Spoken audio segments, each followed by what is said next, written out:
O gerente do banco ficou completamente branco. Suas mãos tremiam segurando aquela caderneta velha, manchada, com a capa de couro puído que ainda cheirava a tabaco e colônia barata. Ele me olhou por cima dos óculos. Depois olhou para a caderneta novamente, como se não acreditasse no que estava vendo. E então ele sussurrou, com uma voz tão baixa que eu quase não ouvi. Senhorita, isso muda tudo. Não saia daqui, mas estou me adiantando. Deixe-me voltar 3 dias para o funeral do meu pai. Porque você precisa entender como uma caderneta bancária esquecida, desprezada como lixo pelo homem que eu fui forçada a chamar de padrasto por 15 anos, se tornou a bomba atômica que explodiu a vida de mentiras que ele tinha construído tão cuidadosamente. Meu nome é Marina. Tenho 32 anos, sou professora de História em uma escola particular em São Paulo e durante os últimos 15 anos da minha vida fui tratada como uma parasita na casa que deveria ser minha. Como uma eterna devedora de favores que eu nunca pedi. Como alguém que tinha sorte de ter um teto sobre a cabeça, quando na verdade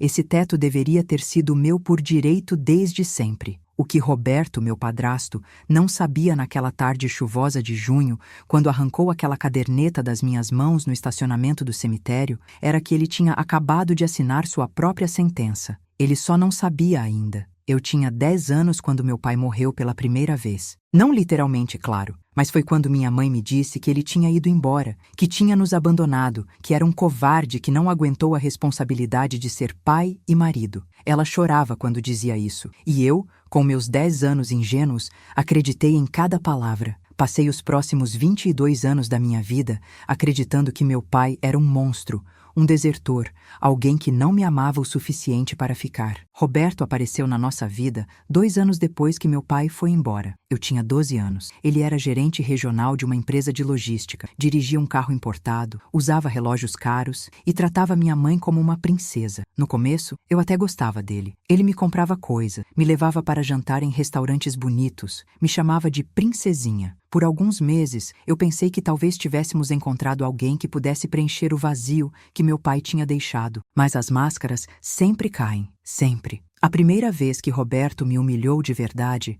eu tinha 15 anos. Foi em um jantar de Natal na casa da família dele. Eu tinha tirado nota máxima em todas as matérias no primeiro semestre do ensino médio e estava animada para contar. Quando mencionei isso na mesa, cercada pelos irmãos dele, pelos pais dele, pelos sobrinhos, Roberto riu. Não foi uma risada de alegria, foi uma risada de desdém. Nota boa é fácil quando você não tem mais nada para fazer além de estudar com o dinheiro dos outros, pagando suas contas, não é, Marina? Ele disse, cortando o pernil com aquela faca grande de cabo de prata. Espero que você seja pelo menos grata por isso. O silêncio na mesa foi ensurdecedor. 15 pares de olhos me encarando. Minha mãe olhando para o prato. Eu, com 15 anos, sentindo meu rosto queimar de vergonha, sem saber o que responder. Foi a primeira vez que entendi o que era humilhação pública. Não seria a última. Os anos seguintes foram uma escalada. Na minha formatura do ensino médio, ele disse para o diretor da escola que era um desperdício eu ir para a universidade porque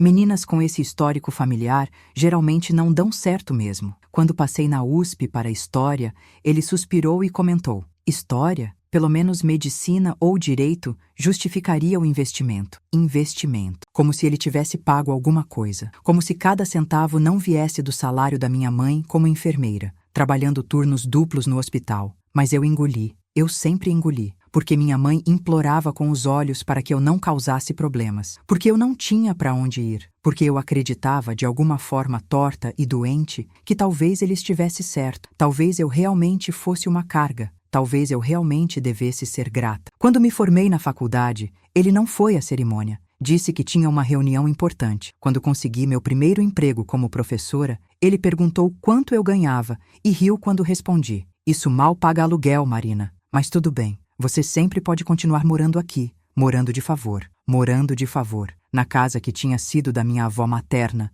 que ela deixou para minha mãe. Morando de favor na casa que tecnicamente era minha também. Aos 28 anos, eu estava em um relacionamento sério. Daniel era engenheiro, gentil, me tratava como eu importasse. Quando ele me pediu em casamento, eu estava radiante. Contei para minha mãe primeiro, depois para Roberto durante o jantar. Ele limpou a boca com o guardanapo, devagar, olhou para mim e disse: Espero que você tenha contado para ele sobre seu pai, sobre como o abandono corre no sangue. Daniel terminou comigo 3 meses depois. Ele nunca disse por que exatamente, mas eu soube. Roberto tinha tido uma conversa de homem para homem com ele. Eu nunca descobri o que foi dito, mas foi o suficiente. Mas o verdadeiro inferno começou quando eu tinha 30 anos. Roberto convenceu minha mãe a colocar a casa no nome dele por questões de imposto, ele disse. Facilita o inventário se algo acontecer. Minha mãe, que sempre acreditava em tudo o que ele dizia, assinou os papéis. 3 meses depois,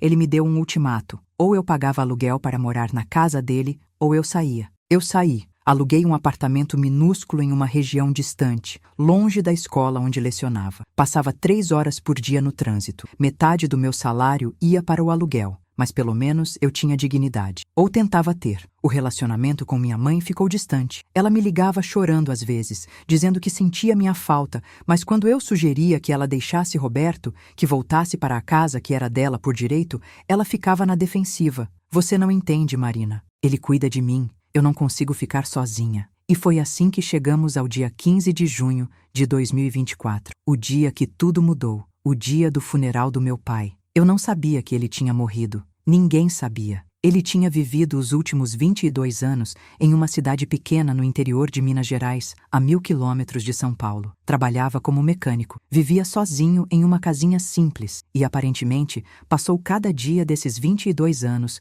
tentando me encontrar. Foi minha tia Celeste, irmã do meu pai, quem me ligou. Eu nem sabia que tinha uma tia Celeste. A voz dela estava embargada quando disse: Marina, meu nome é Celeste, eu sou irmã do seu pai, Marcos.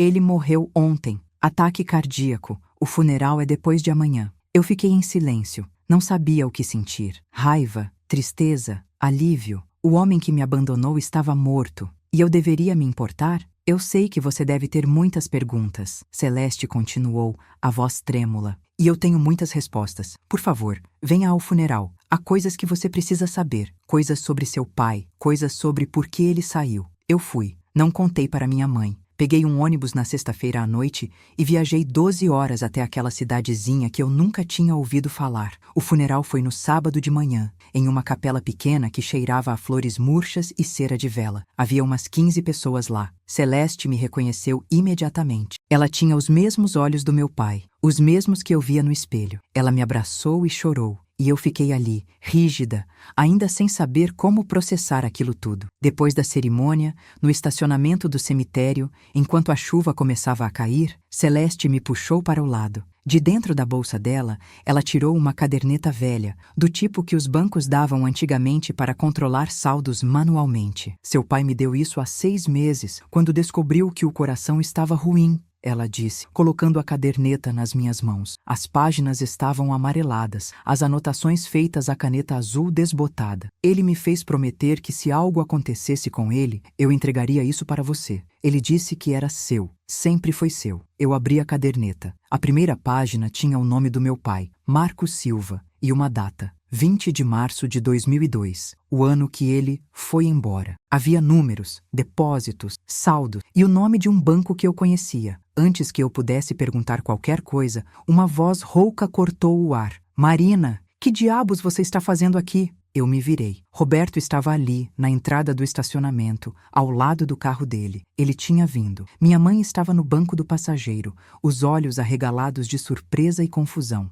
Antes que eu falasse o primeiro CTA emocional no lugar correto, continuarei após os 6.000, 7.000 caracteres do bloco 1. Eu comecei, mas Roberto já estava andando em minha direção, o rosto vermelho. Funeral do seu pai? Ele disse, a voz pingando sarcasmo. Do homem que abandonou você? E você veio até aqui? Você é mais patética do que eu imaginava. Celeste deu um passo à frente. Quem é você? Sou o padrasto dela, o homem que criou essa garota ingrata pelos últimos 15 anos enquanto o pai dela... Roberto parou no meio da frase quando viu a caderneta na minha mão. Algo mudou no rosto dele. Uma expressão que eu não conseguia decifrar. Ele estendeu a mão. Me dá isso aqui. Não, eu disse, segurando a caderneta contra o peito. Marina, me dá isso agora. Ele repetiu, a voz mais alta. Pessoas começaram a olhar. Roberto, essa caderneta é minha. Meu pai deixou para mim. Ele deu 2 passos rápidos, me agarrou pelo pulso com força e arrancou a caderneta da minha mão. A dor foi aguda. Celeste gritou.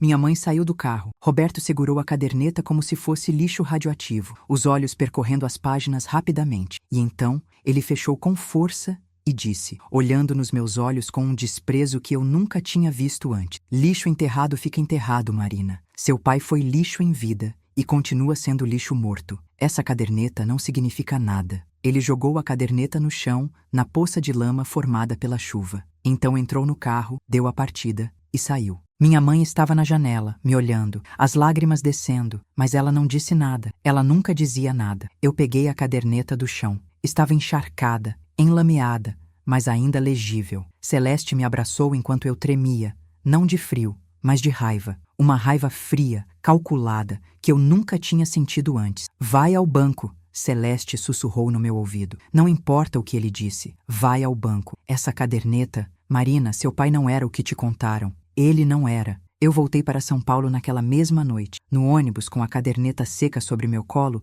eu li cada página. Depósitos mensais durante 22 anos. Valores que começavam pequenos, mas foram crescendo. Juros compostos, investimentos e um saldo final, anotado 6 meses antes, que fez meu coração parar. R$ 2.847.000. R$ 2.847.000. Meu pai, o homem que supostamente tinha nos abandonado na miséria, tinha deixado quase 3 milhões de reais para mim. No domingo, eu mal dormi. Na segunda-feira de manhã, faltei ao trabalho pela primeira vez em 3 anos e fui ao banco. Eu estava nervosa, as mãos suadas, a caderneta dentro de uma pasta plástica para protegê-la. A agência estava vazia. A atendente me encaminhou para o gerente, um homem na casa dos 50 anos, de terno azul marinho e gravata vermelha. Ele me cumprimentou educadamente, ofereceu café, me pediu para sentar. Como posso ajudá-la, senhorita? Silva, Marina Silva.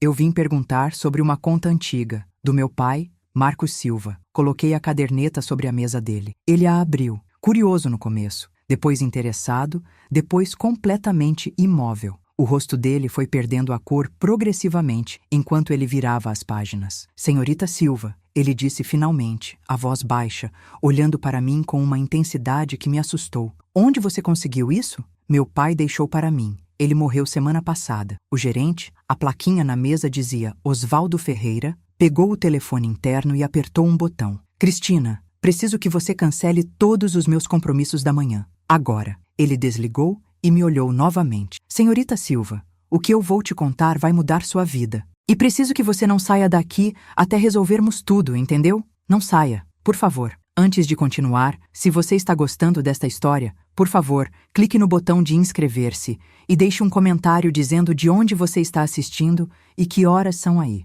Eu leio cada comentário e significa muito para mim. Muito obrigada pelo seu apoio. Agora, de volta à história. Osvaldo levantou, trancou a porta da sala e fechou as cortinas. Ele se sentou novamente e entrelaçou os dedos sobre a mesa. Marina, posso te chamar de Marina? Ele esperou eu acenar com a cabeça. Marina, essa conta existe. Ela é real. E o valor atual nela é de R$ 3.950.000. O mundo girou. Eu me segurei na cadeira. Mas há mais. Ele continuou. Essa conta estava congelada por ordem judicial há 22 anos. Seu pai entrou com uma ação para descongelá-la várias vezes, mas sempre foi negado. Ele precisava de uma autorização específica da pessoa que congelou a conta. Quem congelou a conta? Osvaldo abriu uma gaveta e tirou uma pasta antiga, cheia de documentos amarelados. Ele encontrou o que procurava e me mostrou. Era uma petição judicial, datada de março de 2002. O nome na petição me fez o estômago revirar. Roberto Mendes Carvalho. Seu padrasto, Osvaldo disse, observando minha reação. Ele entrou com uma ação alegando que seu pai o devia dinheiro, muito dinheiro, de uma sociedade empresarial que eles tinham juntos. Ele conseguiu uma liminar para congelar todos os bens do seu pai enquanto o processo corria. O processo nunca foi julgado porque seu pai, desapareceu. Eles eram sócios? Minha voz saiu como um sussurro. Eram. Tinham uma transportadora juntos, pequena, mas lucrativa. Quando seu pai tentou se separar da sociedade porque descobriu que Roberto estava fazendo negócios ilegais, evasão fiscal, essas coisas, Roberto o processou primeiro. Congelou tudo, conta bancária, carro, até a casa onde vocês moravam. A casa, eu mal conseguia processar. A casa era do meu pai? Tecnicamente, estava em nome da sua avó materna, como herança para sua mãe. Mas a liminar incluía qualquer bem que sua mãe tivesse também, já que ela era casada com seu pai no regime de comunhão total. Roberto argumentou que,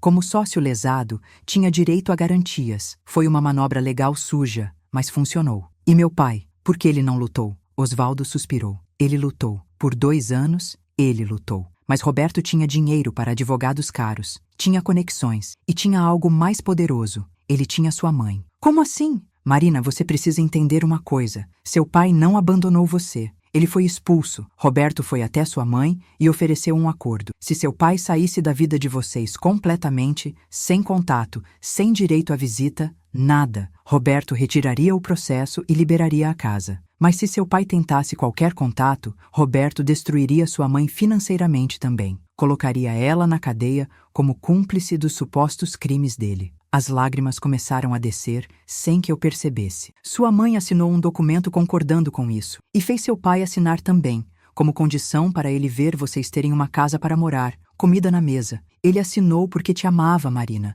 Ele abriu mão de você para proteger você. Mas o dinheiro dessa conta, seu pai trabalhou feito um condenado pelos últimos 22 anos. Mecânico, motorista de caminhão, o que aparecesse. E depositou cada centavo que sobrava nessa conta. Ele nunca desistiu de tentar desbloquear, de tentar limpar o nome dele. Mas o sistema é lento, e Roberto sempre estava um passo à frente, sempre com um novo recurso, sempre atrasando. Osvaldo me entregou outro documento. 6 meses atrás, finalmente saiu a sentença definitiva. O juiz considerou o processo de Roberto infundado, uma farsa, determinou o desbloqueio imediato de todos os bens e ainda condenou Roberto a pagar indenização por danos morais, R$300 mil. A notificação foi enviada para o endereço dele, mas aparentemente ele nunca respondeu, ou ignorou. Ele sabia, eu disse, tudo fazendo sentido agora. Ele viu a caderneta e sabia que o jogo tinha acabado. Exatamente. E tem mais. Com o desbloqueio, nós iniciamos o processo de busca por herdeiros. Achamos o registro de óbito do seu pai semana passada e estávamos preparando a documentação para localizar você como única herdeira. Mas você chegou primeiro. Osvaldo se levantou e me estendeu a mão. Marina Silva, oficialmente, essa conta é sua. Junto com os R$3.950.000, com direito à indenização de 300 mil que Roberto nunca pagou e... Ele fez uma pausa dramática. Os juros e correção monetária sobre o valor que deveria ter sido liberado há 22 anos. A equipe jurídica do banco calculou algo em torno de mais R$1.200.000 em compensação. R$5 milhões. Meu pai tinha me deixado R$5 milhões. Há uma última coisa, Osvaldo disse, voltando a sentar. A casa onde você cresceu, que Roberto colocou no nome dele. Ela nunca foi legalmente dele. A transferência foi feita sob coação, baseada em um processo que foi considerado fraudulento. Você tem direito de reverter essa transferência. A casa é sua, Marina. Sempre foi. Eu saí daquele banco 3 horas depois com uma pasta cheia de documentos, uma nova conta corrente com R$5 milhões e um número de telefone de um advogado especializado em recuperação de bens. Mas mais importante que tudo isso, eu saí com a verdade. Meu pai não me abandonou. Ele se sacrificou por mim. E Roberto, o homem que eu fui forçada a chamar de padrasto, que me humilhou cada dia dos últimos 15 anos, que me fez sentir pequena e inútil e grata por migalhas, era o vilão dessa história desde o começo. A raiva fria que eu tinha sentido no cemitério se transformou em algo diferente, algo mais poderoso, determinação, porque agora eu tinha algo que Roberto nunca imaginou que eu teria: poder financeiro, poder legal. E o conhecimento da verdade. Naquela noite, sozinha no meu apartamento minúsculo, eu não liguei para minha mãe, não liguei para ninguém. Eu me sentei na cama, abri meu notebook e comecei a planejar. Se Roberto achou que jogar aquela caderneta na lama ia enterrar o passado dele, ele estava muito enganado. Lixo enterrado não fica enterrado quando alguém tem uma pá grande o suficiente para desenterrar. E eu tinha acabado de encontrar a minha. Nos 2 meses seguintes, eu me tornei uma pessoa que eu não reconhecia. E era exatamente a pessoa que eu precisava ser. O advogado que Osvaldo me indicou, Dr. Henrique Azevedo, era um homem na casa dos 60 anos, com uma reputação impecável e um escritório que ocupava um andar inteiro de um prédio comercial na Avenida Paulista. Quando eu contei minha história para ele, documentos espalhados sobre a mesa de reunião, ele se inclinou para trás na cadeira e assobiou baixinho. Marina, você acabou de trazer para mim o caso mais gratificante que eu vou pegar nos próximos 10 anos. Ele disse, um sorriso satisfeito no rosto. Vamos destruir esse homem. Legalmente, claro, mas completamente. Henrique montou uma equipe. 2 advogados associados, um investigador particular e um contador forense. Durante 8 semanas, eles dissecaram a vida de Roberto, e o que encontraram foi ainda pior do que eu imaginava. A transportadora que ele e meu pai tinham montado, Roberto não apenas fazia evasão fiscal, ele também estava envolvido em contrabando. Pequeno no início, eletrônicos não declarados, mas foi escalando. Quando meu pai descobriu e quis sair, Roberto não apenas o processou, ele plantou evidências para fazer parecer que meu pai era o cabeça da operação. Foi por isso que ele conseguiu eliminar tão rápido. Henrique explicou em uma de nossas reuniões semanais. Ele tinha um dossiê falso mostrando seu pai como criminoso. O juiz, vendo aquilo, concedeu o congelamento imediatamente. Demorou anos para a verdade vir à tona porque seu pai não tinha recursos para contratar uma defesa adequada. E a casa? Eu perguntei. A transferência da casa para o nome de Roberto foi feita 3 anos atrás, certo? Henrique consultou as anotações. Sua mãe assinou após Roberto apresentar a ela um documento falso, uma suposta dívida de IPTU atrasado que iria resultar em leilão da propriedade. Ela estava desesperada. Assinou tudo, mas não existia dívida nenhuma. É fraude documental, crime. O investigador particular, um ex-policial chamado Carlão, descobriu mais coisa. Roberto tinha 2 outras famílias, não 2 ex-famílias, 2 famílias simultâneas. Em Campinas, ele tinha uma esposa e 2 filhos. Em Ribeirão Preto, outra esposa e uma filha. Ele dividia a semana entre as 3 casas, sempre com uma desculpa sobre trabalho, viagens, reuniões. O interessante, Carlão disse, mostrando fotos de vigilância, é que com essas outras famílias, ele é um santo, pai presente, marido atencioso. É só com você e sua mãe que ele é um monstro. E eu tenho uma teoria sobre por quê. Qual? Culpa. Ele sabe o que fez com seu pai. Sabe que roubou sua família, sua vida. Então ele não consegue olhar para você sem ver a própria podridão refletida. É mais fácil te humilhar do que admitir o que ele é. O contador forense, Patrícia, trouxe a cereja do bolo. Roberto estava desviando dinheiro da empresa onde trabalhava. Pequenas quantias. 5.000 aqui, 10.000 ali. Mas ao longo de 10 anos, somava mais de 800 mil reais. Ele tinha um esquema com fornecedores, superfaturamento, notas frias, era metódico, cuidadoso, mas não cuidadoso o suficiente para auditores contábeis profissionais. Com essa informação, Patrícia disse, podemos não apenas processar ele civilmente, podemos entrar com representação criminal. Ele vai para a cadeia, Marina. Eu deveria ter sentido alegria com isso, mas o que eu sentia era diferente. Era uma sensação de justiça, fria e calculada. Eu não queria vingança no sentido de causar dor gratuita. Eu queria consequências. Queria que ele enfrentasse tudo o que ele tinha feito. Cada mentira, cada roubo, cada humilhação. Quanto tempo precisamos para ter tudo pronto? Perguntei a Henrique. Mais 2 semanas. Vamos compilar tudo em um dossiê criminal completo e outro cível. Vamos apresentar simultaneamente na promotoria e entrar com as ações judiciais. Mas, Marina, ele fez uma pausa. Uma vez que começarmos isso, não tem volta. Sua família vai ser exposta. Sua mãe vai sofrer. Tem certeza? Eu pensei na minha mãe. Ela foi vítima também, de um jeito torto e complicado. Mas ela também tinha feito escolhas. Ela tinha ficado do lado dele cada vez que ele me humilhava. Ela tinha assinado meus direitos embora. Ela tinha escolhido o conforto da ilusão sobre a dignidade da verdade. Tenho certeza, eu disse. Durante essas 8 semanas, eu mantive minha vida normal. Continuei dando aula, continuei morando no meu apartamento pequeno, continuei agindo como se nada tivesse mudado. Eu via minha mãe uma vez por semana para almoço, como sempre fazíamos. Ela nunca mencionou o funeral do meu pai. Eu também não. Roberto me ligou uma vez, 2 semanas depois do incidente no cemitério. Ele estava diferente, a voz tensa. Marina, sobre aquela caderneta, eu reagi mal. Foi um momento difícil. Funerais mexem com a gente. Tudo bem, Roberto, eu disse, mantendo minha voz neutra. Está esquecido. Você foi ao banco?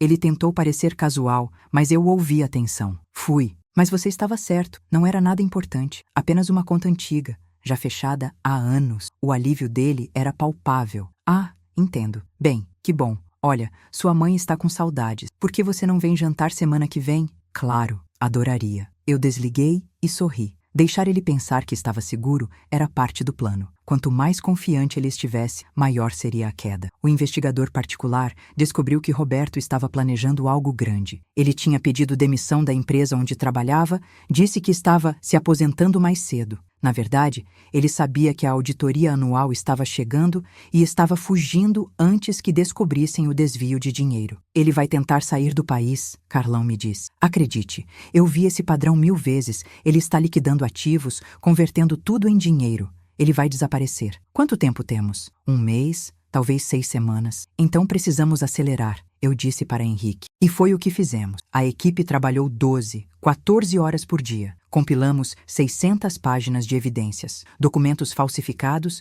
transações bancárias suspeitas, fotos de vigilância, depoimentos de testemunhas, relatórios de perícia. Tudo meticulosamente organizado, cada afirmação apoiada por provas irrefutáveis. Henrique tinha um plano para a exposição. Não seria em um tribunal silencioso, sem plateia. Seria público, espetacular, da forma que um narcisista como Roberto merecia. Deixa comigo, ele disse, os olhos brilhando com uma malícia profissional que eu estava aprendendo a apreciar. O jantar que Roberto tinha mencionado foi marcado para um sábado, 15 de agosto, na casa que deveria ser minha. Minha mãe ligou 3 vezes para confirmar, animada. Será só nós 3, querida. Uma noite em família. Mas não seria só nós 3. 3 dias antes do jantar, eu finalmente contei para minha mãe a verdade. Não toda a verdade, mas o suficiente. Convidei ela para um café em um lugar neutro, um café bonito nos jardins, onde ela gostava de ir. Ela chegou sorridente, me abraçou,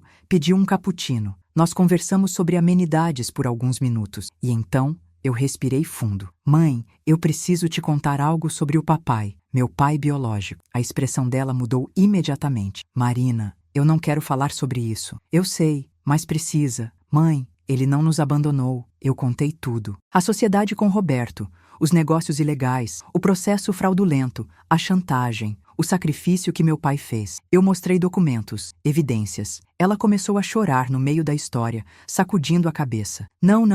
Roberto me disse. Ele disse que Marcos era perigoso, que ele estava envolvido em coisas ruins. Mãe, era Roberto. Sempre foi Roberto. Eu mostrei as fotos das outras famílias. Ela ficou branca. Eu mostrei as evidências do desvio de dinheiro. Ela começou a tremer. Eu mostrei o documento falso da suposta dívida de IPTU que nunca existiu. Ele me mentiu? Sua voz era pequena, quebrada. Por 22 anos, mãe. E ele me humilhou por 15. E você deixou. Ela chorou mais forte. Eu não sabia, Marina. Eu juro, eu não sabia. Eu pensei que ele estava nos protegendo, que ele era bom para nós. E quando ele não era bom para mim? Quando ele me chamava de parasita, de decepção, de peso morto? Você estava lá, mãe. Você viu. E você não fez nada. Eu estava com medo. Ela praticamente gritou, fazendo pessoas olharem. Eu estava com medo de ficar sozinha novamente, de não ter nada, de perder a casa. Depois que Marcos foi embora, eu não conseguia dormir, não conseguia comer, mal conseguia trabalhar. E Roberto apareceu e ele fez tudo parecer possível novamente. Eu me agarrei a isso. Eu sei que foi errado. Eu sei. Eu segurei a mão dela sobre a mesa. Mãe, você vai ter que fazer uma escolha agora. No sábado vão acontecer coisas que vão mudar nossa vida. E você precisa decidir de que lado você está. Do lado da verdade ou do lado das mentiras confortáveis. O que vai acontecer no sábado? Você vai ver. E mãe, eu apertei a mão dela. Eu te amo. Sempre vou te amar. Mas você precisa parar de me pedir para ser pequena só para não incomodar os homens na sua vida. Eu mereço mais que isso. Sempre mereci. Ela chorou no meu ombro por 20 minutos. Quando saímos do café, ela estava diferente. Mais velha, talvez, mais cansada. Mas também, pela primeira vez em anos, eu vi um pouco de força voltando para aqueles olhos. Eu vou estar do seu lado, ela sussurrou. Não importa o quê. Eu deveria ter estado sempre. Sábado chegou rápido demais e devagar demais ao mesmo tempo. Eu acordei às 5 da manhã, sem conseguir dormir mais. Tomei um banho demorado, escolhi minha roupa com cuidado. Um vestido azul escuro, simples, mas elegante. Sapatos baixos, confortáveis. Eu precisava estar confiante, mas não intimidadora. Precisava parecer a mesma Marina de sempre. Às 6 da tarde, eu cheguei na casa, minha casa, a casa que meu pai tinha perdido, que minha avó tinha deixado para nós, que Roberto tinha roubado. Eu estacionei na rua, respirei fundo e toquei a campainha. Roberto abriu a porta com um sorriso largo. Marina, entre, entre. Que bom que você veio. Ele estava diferente, mais relaxado do que eu tinha visto em anos. Claro, ele achava que tinha vencido, que o segredo estava enterrado junto com meu pai. Minha mãe estava na cozinha, terminando de preparar o jantar. Ela me abraçou e eu senti ela tremer levemente, mas ela se segurou. Preciso da sua ajuda com a salada, ela disse, me puxando para a cozinha, longe de Roberto. Ele não suspeita de nada? Eu sussurrei. Nada. Ele está feliz, realmente feliz. Ele acha que vai viajar mês que vem. Férias longas, ele disse. Europa. Ele não vai, eu disse, e sorri. Jantamos na sala de jantar. Roberto abriu um vinho caro, serviu para todos, brindou a família. A comida estava deliciosa, mas eu mal conseguia sentir o gosto. Meu coração estava acelerado, minha mente contando os minutos. 7h30. Henrique disse que seria às 7h30. Roberto estava no meio de uma história sobre o trabalho. Algo sobre um cliente difícil, quando a campainha tocou. Ele franziu a testa. Quem seria a essa hora? Eu atendo, eu disse, levantando rapidamente. Minha mãe me olhou, os olhos arregalados. Eu balancei a cabeça levemente. Estava tudo conforme o planejado. Abri a porta, Henrique estava lá, com seu terno impecável e uma pasta de couro. Mas ele não estava sozinho. Havia mais 2 pessoas, um promotor público que Henrique tinha convencido a vir pessoalmente e Osvaldo, o gerente do banco. Boa noite, Marina, Henrique disse, alto o suficiente para Roberto ouvir da sala de jantar. Podemos entrar? Quem é? Roberto apareceu atrás de mim, o vinho ainda na mão. Quando viu os homens de terno, sua expressão mudou. O que está acontecendo? Roberto Mendes Carvalho, Henrique disse, sua voz formal e clara. Sim, quem está perguntando? Meu nome é Henrique Azevedo. Sou advogado de Marina Silva. Este é o Dr. Paulo Andrade, promotor público, e Osvaldo Ferreira, gerente do Banco Nacional. Precisamos conversar com o senhor sobre algumas irregularidades. O rosto de Roberto perdeu a cor. Irregularidades? Do que vocês estão falando? Saiam da minha casa. Na verdade, eu disse, minha voz surpreendentemente calma. Essa casa não é sua, Roberto. Nunca foi. Henrique abriu a pasta e tirou um documento. Senhor Roberto, este é um mandado de reversão de propriedade. A transferência desta residência para seu nome foi considerada fraudulenta pela Terceira Vara Cível. A propriedade está sendo restituída aos herdeiros legítimos, Marina Silva e Cláudia Almeida Silva. Minha mãe tinha aparecido na sala também, uma mão sobre a boca. Isso é absurdo! Roberto gritou. Vocês não podem fazer isso. Eu tenho direitos. Eu cuidei dessa família por anos. Com dinheiro desviado de seu empregador, o promotor disse, tirando outro documento. Senhor Roberto, também temos aqui uma denúncia criminal por apropriação indébita, fraude documental e evasão fiscal. O senhor está sendo formalmente investigado. Roberto cambaleou. O copo de vinho caiu da mão dele, manchando o tapete de vermelho. Não, isso é mentira. Quem está inventando essas coisas? Ninguém está inventando, Osvaldo disse, sua voz gentil, mas firme. Senhor Roberto, o senhor congelou fraudulentamente a conta bancária de Marcos Silva em 2002. O senhor apresentou documentos falsos à justiça, processou um homem inocente e extorquiu a família dele. A sentença que isentou Marcos Silva saiu há 6 meses. O senhor foi notificado e escolheu ignorar. Marcos Silva está morto. Roberto praticamente cuspiu as palavras. Isso não importa mais. Importa para a filha dele, eu disse, dando um passo à frente. Importa para mim, o parasita, a ingrata, a decepção. Lembra, Roberto, todas as vezes que você me chamou assim? Todas as vezes que você me fez sentir pequena, inútil, como se eu devesse estar de joelhos agradecendo por você existir? Marina, ele começou, mas eu levantei a mão. Não, você vai me ouvir agora. Meu pai não me abandonou. Você o expulsou. Você roubou nossa vida, nossa casa, nosso dinheiro. Você mentiu para minha mãe, me humilhou por anos e se achava tão inteligente, tão superior. Mas sabe o que você esqueceu, Roberto? Ele estava tremendo agora. As mãos nos bolsos, os olhos procurando uma saída que não existia. Você esqueceu que lixo enterrado não fica enterrado para sempre. Você esqueceu que cada mentira deixa um rastro. E você, com sua arrogância, deixou um rastro de quilômetros. Nós te seguimos. Encontramos tudo. As outras famílias em Campinas e Ribeirão, os desvios de dinheiro, os documentos falsos, tudo. Henrique tirou mais papéis da pasta. Senhor Roberto, além das acusações criminais, Marina está entrando com uma ação civil de danos morais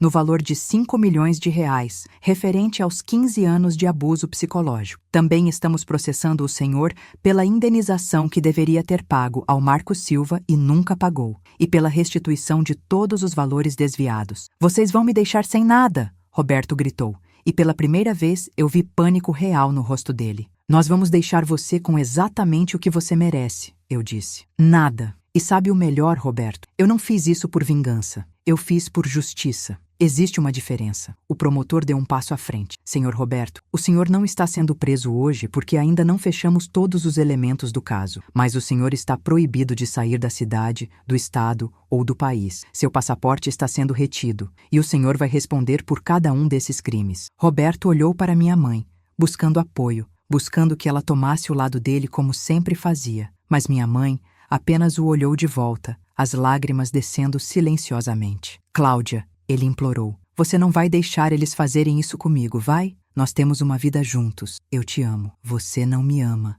minha mãe disse, sua voz pequena mas firme. Você nunca me amou. Você usou a mim e a minha filha, e eu deixei você fazer isso porque eu estava com medo. Mas eu não estou mais com medo. Ela veio até mim e segurou minha mão. Roberto, Henrique disse, o senhor tem até às 9 horas de segunda-feira para desocupar essa propriedade. Depois disso, a polícia vai ser chamada para remover o senhor à força se necessário. Um oficial de justiça vai estar presente durante a mudança para garantir que o senhor leve apenas o que é comprovadamente seu. Eu vou processar todos vocês, Roberto gritou, apontando o dedo. Vocês não fazem ideia de quem eu sou, do que eu posso fazer. Na verdade, Osvaldo disse calmamente, nós sabemos exatamente quem você é, e é precisamente por isso que o senhor está na situação em que está. Muito obrigada por assistir até aqui. Se esta história tocou você de alguma forma, por favor deixe um like e se inscreva no canal. E nos comentários, me conte, você já passou por algo parecido? Como lidou? Seus comentários significam tudo para mim. Mas antes de encerrarmos, deixe eu contar o que aconteceu depois daquela noite. Roberto saiu da casa naquela noite. Não esperou até segunda. Ele pegou algumas roupas, as chaves do carro e saiu batendo a porta. Nós o vimos pela janela, sentado no carro por quase 1 hora, provavelmente tentando processar o que tinha acontecido. Eventualmente, ele ligou o motor e foi embora. Minha mãe e eu ficamos acordadas a noite inteira. Nós conversamos, choramos, gritamos, nos abraçamos. Ela me pediu desculpas umas 100 vezes. Eu pedi desculpas também, por não ter confiado nela com a verdade mais cedo. Nós limpamos a mancha de vinho do tapete juntas, às 3 da manhã, e rimos de como era simbólico estar limpando a bagunça de Roberto literalmente. Marina, ela disse enquanto esfregávamos o tapete. Eu desperdicei tanto tempo com medo, tanto tempo sendo pequena, e eu fiz você ser pequena também. Você fez o melhor que podia com o que sabia na época, eu disse. E agora você sabe mais. Nós duas sabemos mais. No domingo, nós mudamos tudo. Literalmente. Tiramos cada objeto que era de Roberto, colocamos em caixas e deixamos na garagem para ele pegar. Movemos meus móveis do meu apartamento para a casa. Minha mãe queimou as fotos dele na lareira, uma por uma, enquanto bebia vinho e cantava músicas antigas. Isso é muito dramático, eu disse rindo. Eu mereço ser dramática, ela respondeu, queimando outra foto. Eu perdi 22 anos sendo discreta. Segunda-feira chegou. Roberto voltou com um caminhão de mudança, um advogado barato que Henrique descartou em 3 frases e uma atitude muito menos arrogante. Ele pegou suas coisas em silêncio, sob o olhar vigilante do oficial de justiça. Quando ele ia saindo, ele parou na porta. Marina, ele disse sem me olhar nos olhos, eu nunca quis que fosse assim. Então você não deveria ter sido assim, eu respondi. E ele foi embora, pela última vez. Os meses seguintes foram uma montanha-russa legal. O processo criminal de Roberto demorou 8 meses para ir a julgamento. Nesse tempo, descobrimos ainda mais coisas. A esposa de Campinas veio nos procurar depois que soube da prisão dele. Ela tinha 2 décadas de sofrimento próprio para compartilhar. A de Ribeirão também. Nós 3 nos tornamos amigas improváveis, unidas pelo trauma compartilhado. Roberto foi condenado a 6 anos de prisão por apropriação indébita, fraude documental e bigamia. Ele também foi condenado a pagar 3 milhões de reais em danos morais coletivos, 1 milhão para mim, um para minha mãe e um dividido entre as outras duas famílias. Ele, claro, não tinha nem perto disso. Tudo que ele tinha foi confiscado e vendido para pagar as dívidas. Ele vai sair da prisão sem nada. A empresa onde ele trabalhava também processou ele pelos desvios. Ele deve mais 500 mil reais que nunca vai conseguir pagar. Mas a melhor parte, a parte que me faz sorrir toda vez que penso, foi uma semana depois do julgamento. Eu estava arrumando caixas antigas no sótão da casa quando encontrei uma caixa com o nome do meu pai nela. Dentro tinha cartas, dezenas delas. Cartas que ele tinha escrito para mim ao longo de 22 anos, uma por mês, cada uma dizendo que me amava,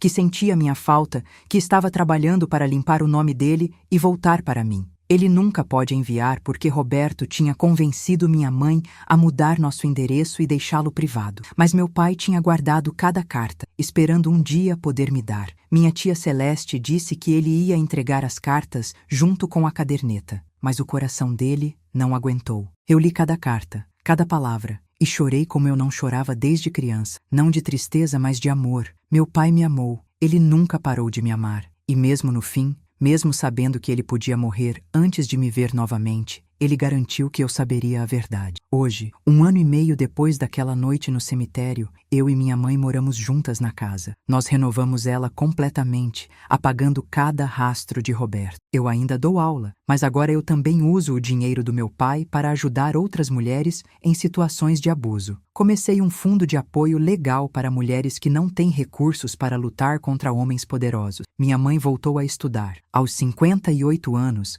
ela começou uma faculdade de psicologia. Quero entender, ela me disse, como eu deixei tudo isso acontecer e quero ajudar outras pessoas a não cometerem os mesmos erros. Quanto a Roberto, eu soube que ele está na ala de seguro na penitenciária. Aparentemente, roubar dinheiro de empresas e bigamia não te fazem muito popular na cadeia. Ele tem mais 8 meses até poder pedir progressão de regime. Eu não penso muito nele. Ele não merece espaço na minha cabeça. O que eu penso é no meu pai. Eu visitei o túmulo dele mês passado, pela primeira vez desde o funeral. Levei flores, limpei a lápide e li para ele a última carta que eu escrevi de volta. Eu disse que o perdoava por não ter lutado mais. Eu disse que entendia que ele fez o que achou que era melhor. E eu disse que ele tinha criado uma filha forte, mesmo de longe. Porque a verdade é essa: força não vem de não cair. Força vem de se levantar. E eu me levantei. E agora eu estou ajudando outras pessoas a se levantarem também. Tem uma frase que meu pai escreveu em uma das cartas, da última carta dele,